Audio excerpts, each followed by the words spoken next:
Hello students, कैसे हैं आप सभी। आई होप आप सभी अच्छे होंगे। तो देखिए, आज मैं आपको बिल्कुल बेसिक कंसेप्ट से ग्रामर स्टार्ट करने वाली हूँ।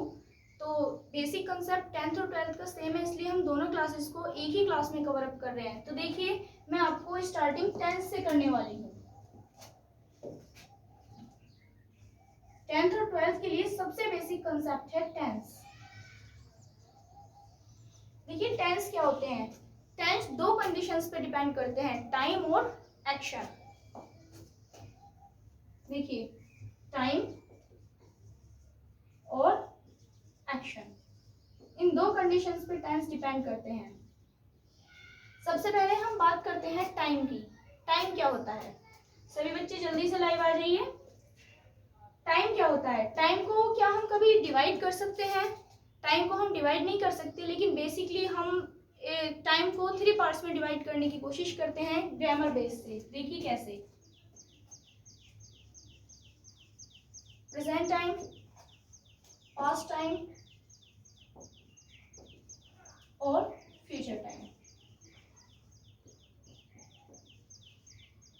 इन 3 पार्ट्स में हमने टाइम को डिवाइड करने की कोशिश की। देखिए, प्रेजेंट टाइम क्या होता है, जो चल रहा होता है या जो हम वर्क कर रहे होते हैं अभी, उसको हम प्रेजेंट टाइम बोलते हैं। और जो हम वर्क कर चुके होते हैं, जो टाइम कंप्लीट हो गया होता है, उसको हम पास्ट टाइम बोलते हैं। और जो हम वर्क करने वाले होते हैं, उसको हम फ्यूचर टाइम बोलते हैं। क्लियर हुआ सभी को? देखिए, इसको एक एग्जांपल से समझ लेते हैं।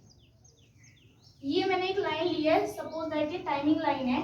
अब देखिए, अभी 2-4 मिनट पहले मैंने क्लास शुरू की थी। तो जब मैंने क्लास शुरू की थी, ये मेरा प्रेजेंट टाइम था। ठीक है, अब 2 मिनट ओवर हो गई है या 3 मिनट ओवर हो गई है। अब मैं आपको पढ़ाते पढ़ाते यहाँ तक पहुँच गई। ठीक है, आप तक 3 मिनट्स, मैं यहाँ तक पहुँच गई।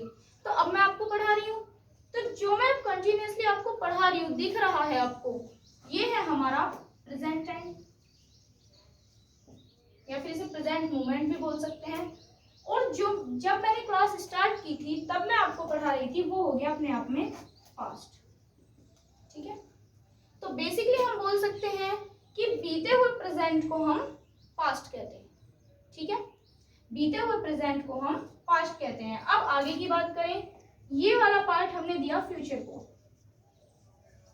जैसे सपोज मैं आपसे बोलूं कि मैं आपको 20 मिनट तक पढ़ाऊंगी, तो ये हमारा लास्ट टारगेट है 20 मिनट, सपोज दैट। तो अभी मैं आपको कंटिन्यूसली पढ़ा रही हूँ, ये पॉइंट धीरे धीरे इधर मूव करता जा रहा है, और ये जो फ्यूचर का पॉइंट है, धीरे धीरे प्रेजेंट इसको कैच करता जा रहा है।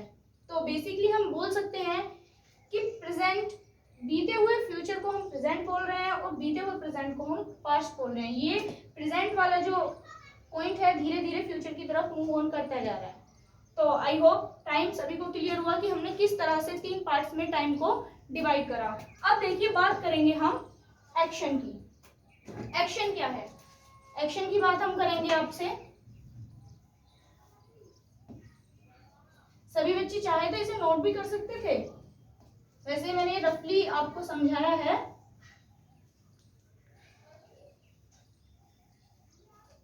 अब देखिए, हम एक्शन की बात कर रहे हैं।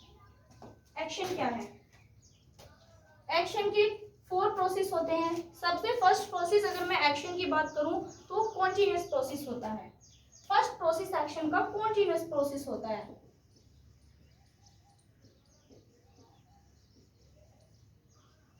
ये एक्शन का फर्स्ट प्रोसेस होता है। फॉर एग्जाम्पल, मैं आम खा रहा हूं। मैंने एक एग्जाम्पल लिया, मैं आम खा रहा हूं, आई एम ईटिंग मैंगो।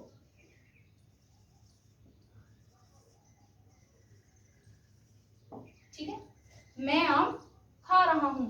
तो देखिए, कॉन्टिन्यूअस प्रोसेस है आपका, कि कॉन्टिन्यूअसली आपको दिखाई दे रहा है, जो भी बंदा बोल रहा है कि मैं आम खा रहा हूं, वो कॉन्टिन्यूअसली आपको दिखाई दे रहा है कि हाँ, ये आम खा रहा है।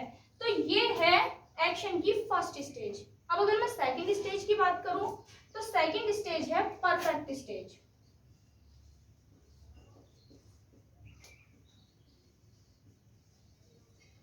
ये है एक्शन की सेकंड स्टेज। ठीक है, इसमें क्या होता है, जो भी हम कोई वर्क कर रहे होते हैं, जब वो वर्क हमारा परफेक्ट फिनिश हो जाता है, तो परफेक्ट स्टेज पे पहुंच जाता है। कैसे? देखते हैं। अभी ये बोल रहा था कि मैं आम खा रहा हूँ, आई एम ईटिंग मैंगोज। अब ऐसा तो नहीं है कि ये आम खाता ही रहेगा, कभी तो रुकेगा। जैसे ही ये आम खा के साइड हो जाएगा, जैसे ये रुक जाएगा, अपने वर्क को स्टॉप कर देगा, तो ये हमारा परफेक्ट प्रोसेस बन जाएगा। फिर ये बोलेगा मैंने आम खा लिया है, मतलब अभी ये आम खा रहा था, अब ये बोलेगा कि मैंने आम खा लिया है। तो ये है आपकी सेकंड स्टेज, परफेक्ट स्टेज। इसे हम परफेक्ट प्रोसेस बोलते हैं। जब हम कार्य कर रहे होते हैं तो कॉन्टिन्यूअस प्रोसेस, जब हमारा कार्य कंप्लीट हो जाता है तो परफेक्ट प्रोसेस। क्लियर हुआ? अब देखिए एक और प्रोसेस होता है, third process, perfect continuous process. Third process होता है परफेक्ट कॉन्टिन्यूअस प्रोसेस। देखिए परफेक्ट टेंस और कॉन्टिन्यूअस टेंस दोनों को मिला के बना है परफेक्ट कॉन्टिन्यूअस प्रोसेस। ये थर्ड स्टेज होती है। देखिए किस तरह से, सपोज दैट किसी ने, ये बुक्स है, देखिए ये बहुत सारी बुक्स रखी हुई है, ठीक है। सपोज दैट किसी ने आपसे बोला, या आप खुद ही एग्जाम की प्रिपरेशन के लिए डिसाइड करे हुए हो कि मुझे सारी बुक, सारे सब्जेक्ट पढ़ने हैं, ठीक है। तो आपने पढ़ना स्टार्ट कर दिया, आप आज सुबह से लगे पढ़ने के लिए और आपने पढ़ना स्टार्ट कर दिया। अब पढ़ते पढ़ते आपको दोपहर के 12 बज गए, तो आपने सिर्फ 2 बुक रीड करी, ठीक है। इतना वर्क आपने कंप्लीट कर लिया, बाकी सारा बचा हुआ है, ठीक है। ये आप कर रहे हो, ये आप कर रहे हो, अभी दिख रहे हो कि हाँ भाई इतना इसने कंप्लीट कर लिया है और ये कर रहा है। तो जो आपने कंप्लीट कर लिया है वो अपने आप में परफेक्ट वर्क हो गया। हो गया ना? जो आपने कंप्लीट कर लिया है वो अपने आप में परफेक्ट वर्क हो गया। और जो आप अभी कर रहे हैं वो हो जाएगा आपका कॉन्टिन्यूस, क्योंकि आप दिख रहे हो कि हाँ कॉन्टिन्यूसली ये वर्क कर रहा है। देखिए हम आपके कमेंट्स नहीं पढ़ पा रहे हैं क्योंकि हमारे सेटअप में थोड़ी प्रॉब्लम है, इसलिए आज की क्लास आप ऐसी ही रखिए। बाकी और किसी क्लास में कोई प्रॉब्लम नहीं है किसी भी सब्जेक्ट की में। हाँ तो देखिए ये कॉन्टिन्यूस प्रोसेस है, तो दोनों को मिला के हो गया परफेक्ट कॉन्टिन्यूस। भाई कुछ वर्क आपने कर लिया है, कुछ वर्क आप कर रहे हैं, तो दोनों को मिला के प्रोसेस हुआ परफेक्ट कॉन्टिन्यूस प्रोसेस। क्लियर हुआ आपको? अब देखिए इसके लास्ट प्रोसेस की बात करते हैं। लास्ट और सबसे इंपॉर्टेंट प्रोसेस जो है इसका, उसकी बात हम करते हैं। उसी प्रोसेस से ये तीनों प्रोसेस निकल के आते हैं, उसको बोलते हैं हम इंडेफिनिट प्रोसेस। इंडेफिनिट प्रोसेस हम उसको बोलते हैं। देखिए इसमें क्या होता है, जैसे कि मैंने इसमें आपको एग्जांपल दिया, मैं आम खा रहा हूँ, ठीक है, मैंने आम खा लिया है। या परफेक्ट कॉन्टिन्यूअस में हो सकता था कि मैं 2 बजे से आम खा रहा हूँ, मतलब 2 बजे से आम खा रहा हूँ और 2:10 हो गई हैं, अभी तक आम खाया नहीं है, तो परफेक्ट कॉन्टिन्यूअस में आ गया। तो इंडेफिनिट प्रोसेस में क्या होगा, मैं आम खाता हूँ। ये एक हैबिचुअल सेंटेंस भी हम इसको बोल सकते हैं। इसमें क्या होता है, कोई भी अपनी हैबिट्स बताता है। तो मैं आम खाता हूँ, तो देखिए आम की बात हो रही है, मैं आम खाता हूँ, आई ईट मैंगो, ठीक है। इंडेफिनिट प्रोसेस है, मैं आम खाता हूँ, आई ईट मैंगो। यहाँ पे इसी को कॉन्टिन्यूअस प्रोसेस बना दिया, मैं आम खा रहा हूँ, और यहाँ पे इसको परफेक्ट प्रोसेस बना दिया कि मैंने आम खा लिया है, और यहाँ पे इसे परफेक्ट कॉन्टिन्यूअस में ला के रख दिया कि मैं 2 बजे से या 2 घंटे से या 2 मिनट से आम खा रहा हूँ। क्लियर हुआ सभी को? तो आप चाहें तो इसको नोट कर सकते हैं, नोट करिए सभी।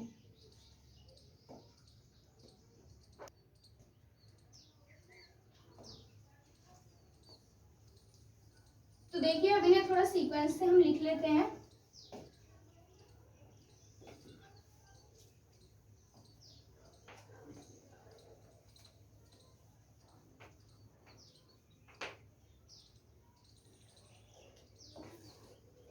अब हम इन्हें थोड़ा सीक्वेंस से लिखेंगे, ठीक है।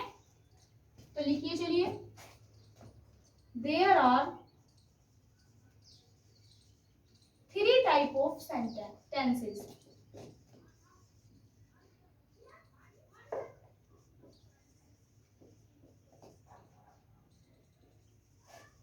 There are 3 type of tenses. ये तो मैं आपको बता ही चुकी हूँ कि टेंसेस को टाइम और एक्शन पे डिपेंड किया हुआ है और ये 3 पार्ट्स में डिवाइड है, प्रेजेंट, पास्ट और फ्यूचर। तो देखिए नंबर 1 लिखेंगे प्रेजेंट टेंस,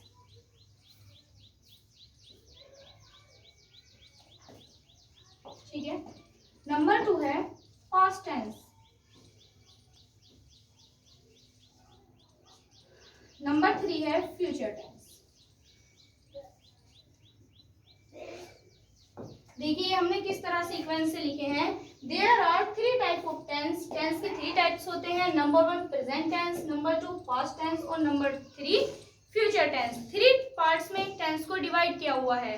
अब ऐसा नहीं है कि ये टेंस के केवल 3 ही पार्ट्स हैं और हम इन्हीं के ऊपर सेंटेंस बनाएंगे, ऐसा नहीं है।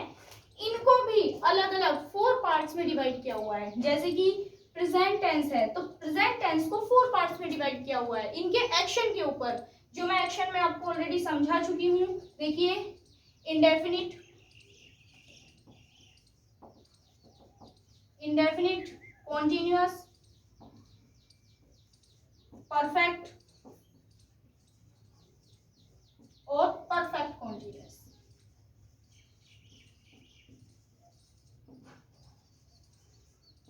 है ना। ये मैं एक्शन के पार्ट्स आपको ऑलरेडी समझा चुकी हूँ। इंडेफिनिट, प्रेजेंट को 4 पार्ट्स में डिवाइड किया हुआ है, present indefinite, present continuous, present perfect and present perfect continuous. Same as अगर मैं पास्ट की बोलूं तो इसी तरह से हम पास्ट को भी 4 पार्ट्स में डिवाइड करते हैं।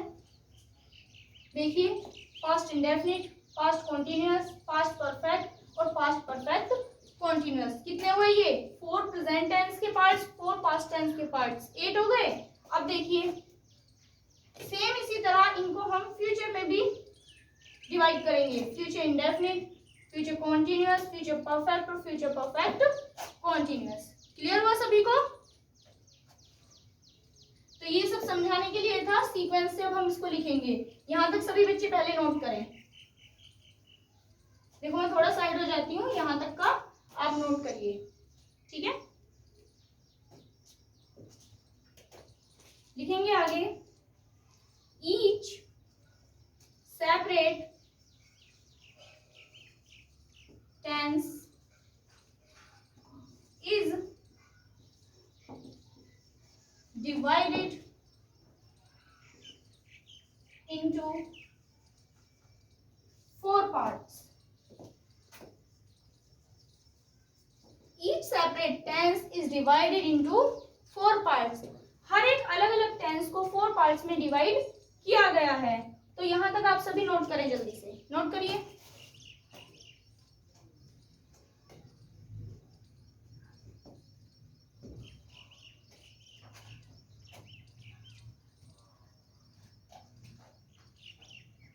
ठीक है, चलिए मैं इरेज कर देती हूँ मैं इसको, और इसको सीक्वेंस से लिखते हैं फिर।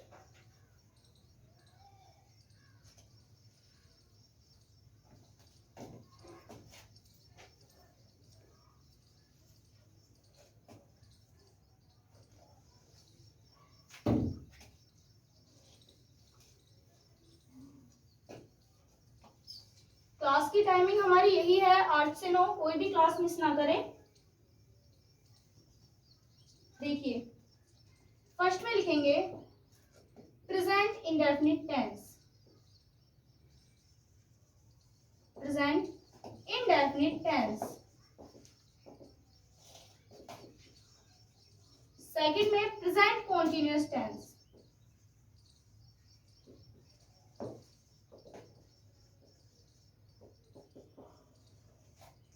थर्ड है present perfect tense,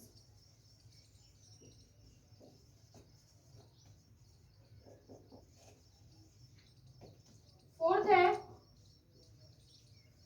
present perfect continuous tense. ठीक है, देखिए मैंने प्रेजेंट के 4 पार्ट्स आपको लिख के दिखा दिया। अब आपका वर्क है अभी के लिए, आप पास्ट के और फ्यूचर के 4 पार्ट्स अभी लिख के देखिए। अभी देखो, इन्हें नोट करिए और पास्ट के और फ्यूचर के 4 पार्ट्स अभी लिख के देखिए। 1 मिनट है आपके पास, 1 मिनट में सब सारा वर्क करिए। नहीं होता है तो फिर मैं कराऊंगी। सेम है, कोई प्रॉब्लम नहीं है। Past indefinite, past continuous, past perfect और past perfect continuous same. Future indefinite, future continuous, future perfect और फ्यूचर परफेक्ट कॉन्टिन्यूअस, बस ये चेंज होना है, बाकी सारा सेम रहेगा। कर लीजिए जल्दी से नोट सभी बच्चे।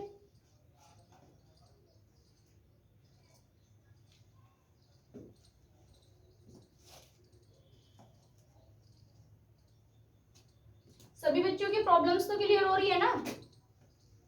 अच्छा ठीक है।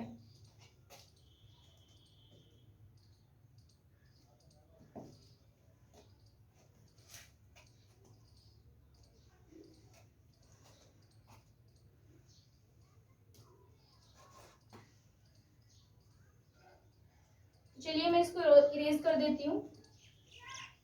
कर लिया होगा सभी ने?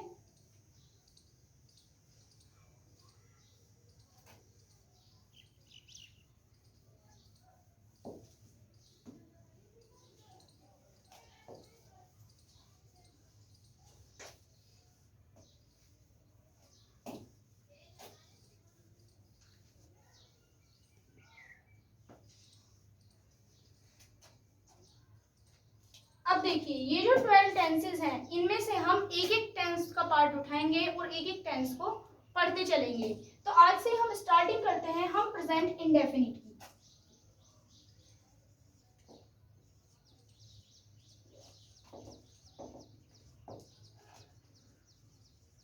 आज हम प्रेजेंट इंडेफिनिट टेंस की स्टार्टिंग करते हैं। देखिए क्या होता है प्रेजेंट इंडेफिनिट टेंस में। ये एक तरीके का हैबिचुअल सेंटेंस है, ठीक है। इसमें किसी की भी आदतें प्रकट होती हैं और सबसे मोस्ट इम्पोर्टेंट इन वाक्यों के अंत में ता है, ती है, ते हैं, ये वर्ड आपको देखने के लिए मिलते हैं। जहां भी जिस भी सेंटेंस में आपको ऐसे वर्ड मिले ता है, जैसे कि राम खाना खाता है, तो ये उसकी हैबिट बता रहा है कि भाई हमें दिख नहीं रहा है कि हाँ राम खाना खा रहा है, लेकिन हमें पता है कि राम खाना खाता है, उसकी हैबिट है ये। तो ये हैबिचुअल सेंटेंस है, तो हम तुरंत समझ जाएंगे कि ये प्रेजेंट इंडेफिनिट टेंस है।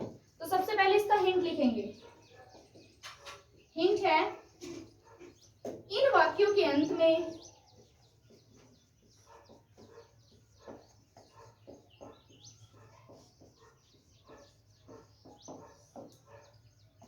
ता है, ती है, कोमा, ते हैं,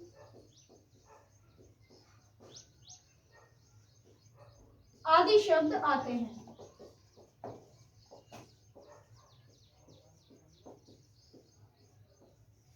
ठीक है, पहचान सभी बच्चे एक बार रीड करिए मेरे साथ। इन वाक्यों के अंत में ता है, ती है, ते हैं, आदि शब्द आते हैं। ठीक है, तो आई होप आप सभी को समझ में आ गया होगा। अब देखिए, अब हम डालेंगे एफर्मेटिव सेंटेंस। एफर्मेटिव सेंटेंस,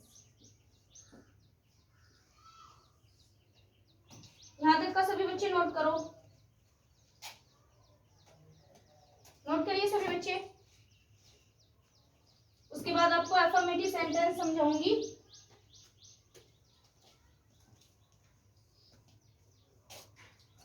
देखिए, सबसे पहले हम इसके रूल्स डालने वाले हैं। रूल्स, रूल नंबर 1 है, केवल ये रूल एफर्मेटिव सेंटेंस का है। Negative sentence, interrogative first type और इंटरोगेटिव सेकंड टाइप, ये जो सेंटेंस है जैसे कि प्रेजेंट इंडेफिनिट है, ठीक है, ये अपने आप में प्रेजेंट का पार्ट है, लेकिन इनको भी 4 पार्ट में डिवाइड किया हुआ है, जैसे कि affirmative sentence, negative sentence, interrogative first type sentence, interrogative second type sentence. तो ये बहुत सारे इसी तरह से डिवाइड किए हुए हैं। तो देखिए एफर्मेटिव फर्स्ट के हम रूल देख रहे हैं। रूल नंबर फर्स्ट लिखेंगे, ही शी इट या अदर सिंगुलर नाउन के साथ, नाउन के साथ वर्ब की फर्स्ट फॉर्म में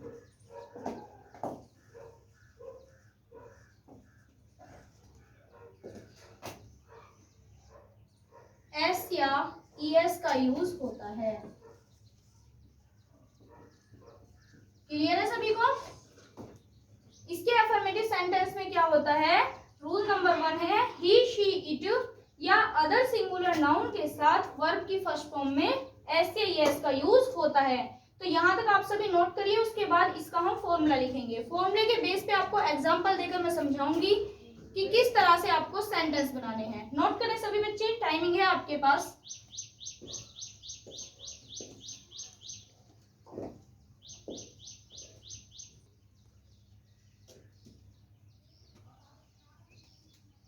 हो गया सभी का नोट? तो देखिए, चलिए अब मैं इसको इरेज कर देती हूँ।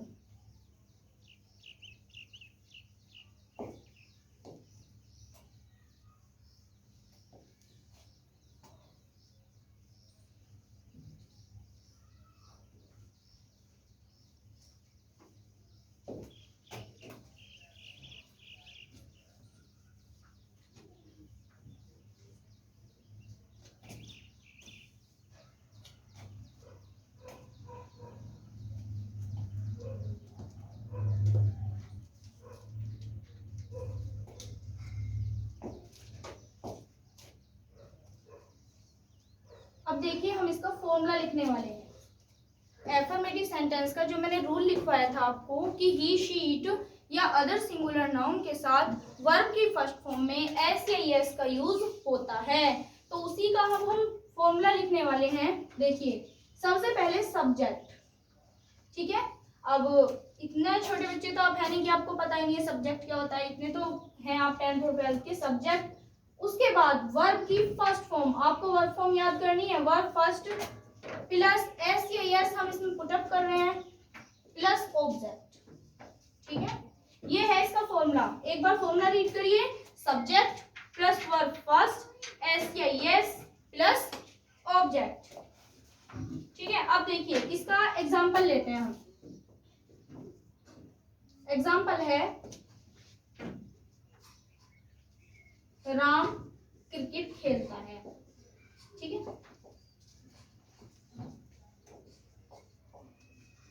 मैं एक एग्जांपल ले लेती हूँ कि राम क्रिकेट खेलता है। तो क्या करना है अब इसका? देखिए, इसमें आप देखेंगे सब्जेक्ट क्या है, तो सीधी सी बात है, आपको पता है जो वर्क करता है, जो भी कार्य करता है सेंटेंस में, उसको हम सब्जेक्ट कहते हैं। और जिसके ऊपर कार्य होता है वो सब्जेक्ट होता है, ऐसा भी बोल सकते हैं, ठीक है। अब देखिए, क्रिकेट कौन खेल रहा है? सबसे अच्छी पहचान है जब आप सेंटेंस में सब्जेक्ट ढूंढें तो उस सेंटेंस में आप कौन वर्ड डाल दें। देखिए, अगर आप इस सेंटेंस में देखेंगे कि क्रिकेट कौन खेल रहा है या कौन खेलता है, तो आपको पता चलेगा क्रिकेट राम खेलता है, तो राम आपका सब्जेक्ट निकल के आ गया। तो देखिए, सबसे पहले सब्जेक्ट लिखेंगे राम, ठीक है। उसके बाद फॉर्मूला बोल रहा है वर्ब फर्स्ट। देखिए, बिल्कुल फॉर्मूला बेस पढ़ेंगे हम। वर्ब फर्स्ट, तो वर्ब क्या हो रहा है? देखिए, खेलना, खेलता है वो, खेलने को बोलते हैं हम प्ले, ठीक है। राम प्ले। अब देखिए, मैंने आपको क्या बताया, ही शी इट या फिर जितने भी हमारे सिंगुलर नाउन होते हैं सभी के साथ वर्ब की फर्स्ट फॉर्म में एस या ईएस का यूज करते हैं। तो देखिए, राम हमारा सिंगुलर नाउन है ना, तो इसमें हम एस लगाएंगे, Ram plays. After that object, object क्या है? Cricket, Ram plays cricket. Clear हुआ सभी को?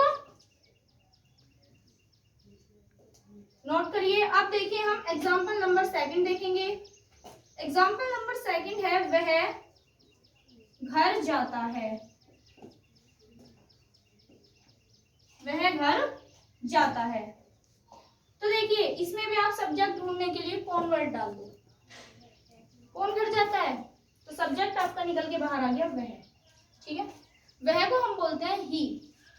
अभी आप बोलोगे कि वह को हम शी भी बोलते हैं, लेकिन हम यहाँ शी का यूज तब करते तब ये सेंटेंस ऐसा होता कि वह घर जाती है। लड़की के लिए हम शी का यूज करते हैं और लड़के के लिए हम ही का यूज करते हैं। तो देखिए, वह सब्जेक्ट है, तो यहाँ पे लिखेंगे हम ही। आफ्टर दैट वर्ब फर्स्ट, देखिए क्या वर्क हो रहा है, क्रिया क्या हो रही है? जाना, जाने को बोलते हैं हम गो, ही गो। आफ्टर दैट वर्ब की फर्स्ट फॉर्म में एस या ईएस का यूज हो रहा है, तो इसमें हम ईएस लगा देंगे, ही गोज। अब आफ्टर दैट ऑब्जेक्ट कहाँ जा रहा है? घर। He goes home. एक बात मोस्ट इंपॉर्टेंट है, आप हमेशा याद रखें, होम से पहले कभी भी हम टू का यूज नहीं करते हैं। यहाँ तक कि एग्जाम्पल आप सभी नोट करिए, उसके बाद आपको एफर्मेटिव सेंटेंस का ही सेकंड रूल कराऊंगी और उसका फॉर्मूला लिखवाऊंगी और उसके बेस पर एग्जाम्पल कराऊंगी। टाइमिंग है आपके पास, नोट करिए आप।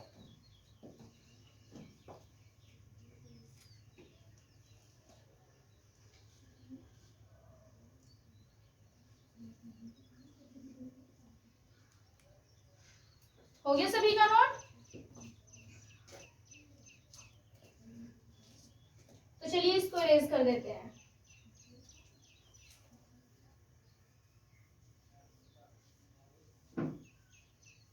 समझ में तो आ रहा है ना सभी को? ठीक है, वेरी गुड।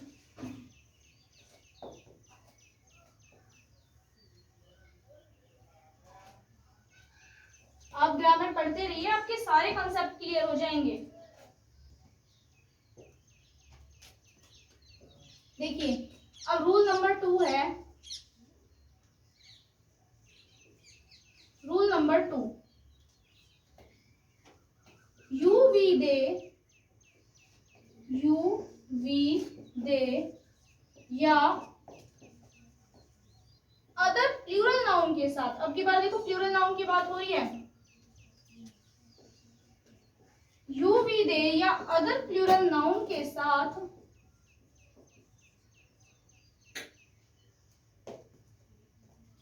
वर्ब की फर्स्ट फॉर्म का यूज होता है।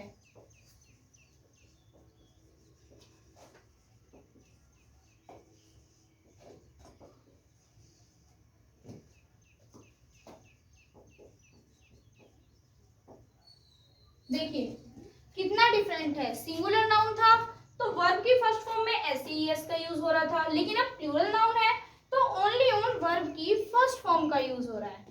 देखिए एक बार फिर से हम रूल पढ़ लेंगे, यू वी दे या अदर प्लूरल नाउन के साथ वर्ब की फर्स्ट फॉर्म का यूज होता है। इसमें एस जैसा कोई झंझट नहीं है, इसमें डायरेक्ट आप वर्ब की फर्स्ट फॉर्म का यूज करेंगे। सभी बच्चे रूल नोट करिए, मैं देखिए इसका फॉर्मूला भी अभी लिख के दिखाती हूँ आपको। फॉर्मूला है इसका subject plus verb first plus object. देखिए subject plus direct verb first और प्लस ऑब्जेक्ट।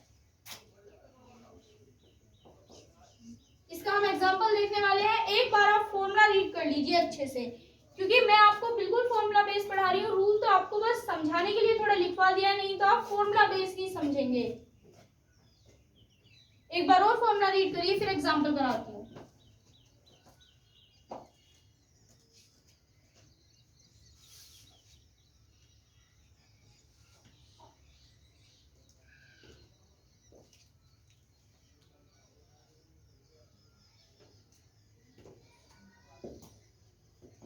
हो गया भाई सभी का? चलिए तो आगे बढ़ते हैं। एग्जाम्पल नंबर 1 ले लेती हूँ, मैं घर जाता हूँ। मैं घर जाता हूँ। देखिए सब्जेक्ट का मैंने आपको बता दिया, सब्जेक्ट कैसे निकालते हैं, सेंटेंस में हम कौन डाल देते हैं, सब्जेक्ट निकल के हमारा सामने आ जाता है। घर कौन जाता है? मैं। सब्जेक्ट निकल के बाहर आ गया। अब देखिए सबसे पहले हमारा फॉर्मूला बोल रहा है सब्जेक्ट के लिए। सब्जेक्ट क्या है? मैं को हम बोलते हैं आई। After that verb. देखिए वर्ब फर्स्ट, वर्ब क्या हो रही है, क्या वर्ब हो रहा है? जाना। जाने को बोलते हैं गो। अब इसमें देखिए गो में, गो के बाद फॉर्मूले में कहीं एस या ईएस जैसा ऑप्शन नहीं है, तो हम एस या एस का यूज करेंगे नहीं, फॉर्मूला ही नहीं बोल रहा है एस या ईएस के लिए। I go, after that object, direct object, I go home.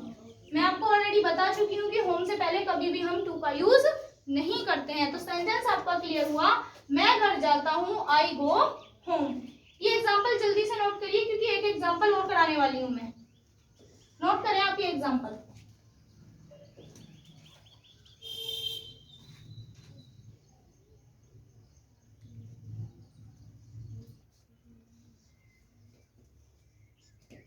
हो गया सभी का नोट? देखिए इस एग्जांपल को मैं इरेज कर देती हूँ। सेकंड एग्जांपल हम ले सकते हैं,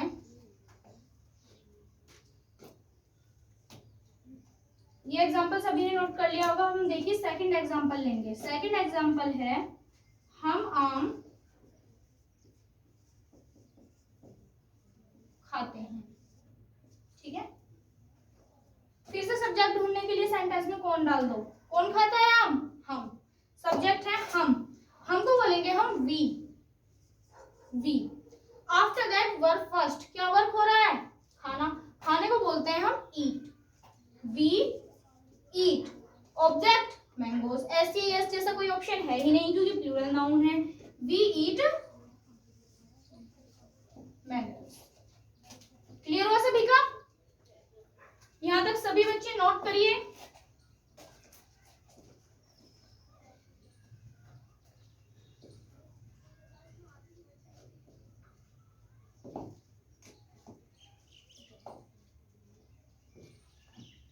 नेक्स्ट वीडियो में मिलेंगे आपसे हम नेगेटिव सेंटेंस के साथ। हम आपको नेक्स्ट वीडियो में इसके negative sentence, interrogative first type sentence और इंटरोगेटिव सेकंड टाइप सेंटेंस के सारे कंसेप्ट क्लियर कराते चलेंगे। उसके बाद प्रेजेंट कॉन्टिन्यूअस टेंस, फिर प्रेजेंट परफेक्ट टेंस, फिर प्रेजेंट परफेक्ट कॉन्टिन्यूअस। इसी तरह धीरे धीरे हम पास्ट की तरफ चलेंगे, past indefinite, past continuous, past perfect और past perfect continuous, same as future. इसके बाद आपके एक्टिव पैसिव हैं और डायरेक्ट इनडायरेक्ट है, बहुत सारा मटेरियल है। लेकिन सबसे पहले हमारा बेसिक कंसेप्ट है टेंसेस। अगर हमें टेंसेस नहीं आएंगे तो हम कभी भी एक्टिव पैसिव नहीं बना सकते, डायरेक्ट इनडायरेक्ट नहीं बना सकते। क्यों? क्योंकि ये डिपेंड करते हैं हमारे इन 12 टेंसेस पे। यही रूल्स देखिए, इसमें तो आप डीपली टेंसेस को पढ़ रहे हैं, लेकिन उनमें कभी किसी की वर्ब यूज होगी, किसी की हेल्पिंग वर्ब यूज होगी, वो मैं तभी बताऊंगी, उसके रूल अलग होते हैं, लेकिन डिपेंड वो इन्हीं के ऊपर करते हैं। तो इसलिए 12th क्लास के स्टूडेंट्स हों या 10th क्लास के स्टूडेंट्स हों, जिसके बेसिक कंसेप्ट क्लियर नहीं है वो टेंसेस, डायरेक्ट इनडायरेक्ट या फिर एक्टिव पैसिव जितने भी हैं वो नहीं कर पाएगा। तो देखिए बच्चों, आज के लिए इतना ही। नेक्स्ट क्लास में मिलेंगे आपके साथ। Thank you.